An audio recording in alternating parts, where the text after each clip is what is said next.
இந்த ஒரு வீடியோவில் எதை பற்றி பார்க்க போகிறோம் அப்படின்னு பார்த்தீங்கன்னா, நகைக்கடன் தள்ளுபடி.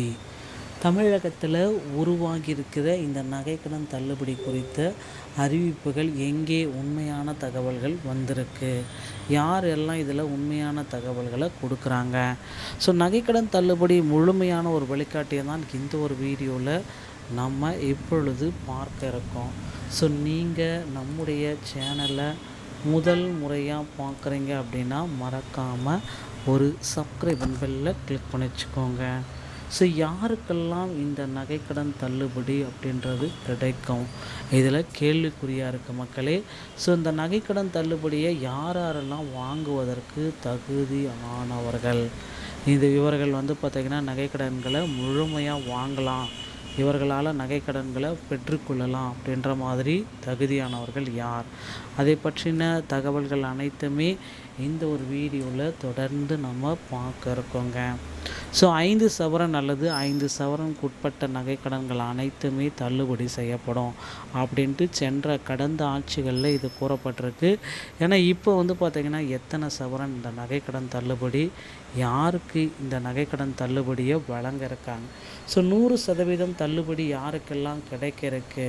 ஸோ இதை தகுப்பு தான் பார்க்கலாம். முதல்வர் விஜய் அவர்கள் தமிழ்நாட்டின் புதிய முதல்வராக பொறுப்பேற்று கொண்ட கையோடு அவர் அறிவித்துள்ளதாக சொல்லப்படும் நகைக்கடன் தள்ளுபடி குறித்த செய்திகளை விவரிக்கிறது இந்த ஒரு வீடியோ.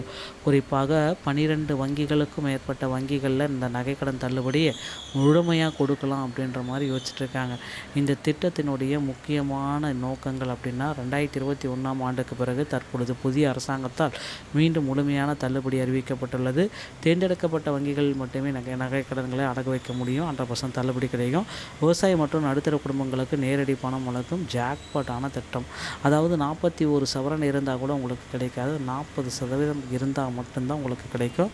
இந்த அளவு குறிப்பிட்டுள்ள பொது வங்கிகள் பெறப்பட்டுள்ள கடன்களை 100% தள்ளுபடிக்கு தகுதியானவை அப்படின்றது குறிப்பிட்டு சொல்கிறதுங்க.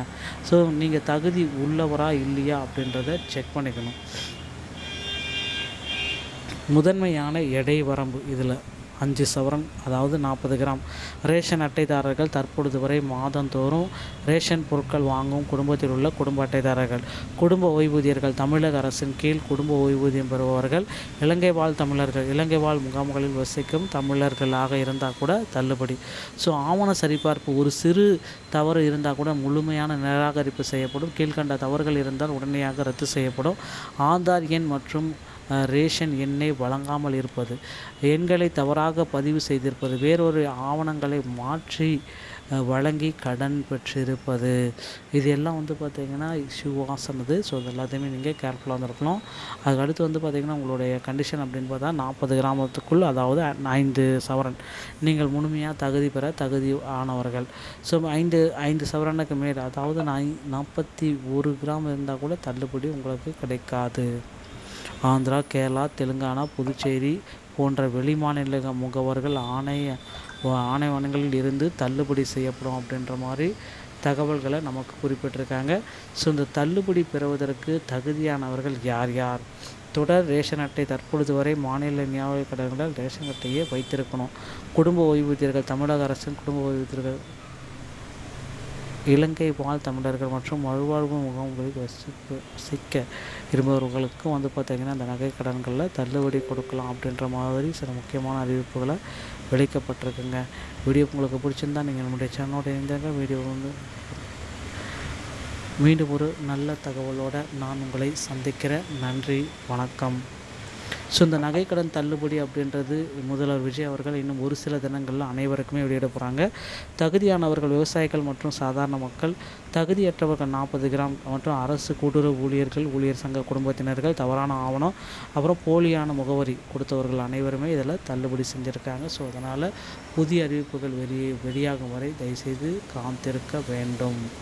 அடுத்தடுத்த வீடியோக்களை நீங்கள் தெரிஞ்சுக்கணும் அப்படின்னா நீங்கள் நம்முடைய சேனலில் முதல் முறையாக பார்க்குறீங்க அப்படின்னா மறக்காமல் ஒரு சப்ஸ்கிரைப் பெல்லை கிளிக் பண்ணி வச்சுக்கோங்க. மீண்டும் ஒரு நல்ல தகவலோடு நான் உங்களை சந்திக்கிறேன். நன்றி, வணக்கம்.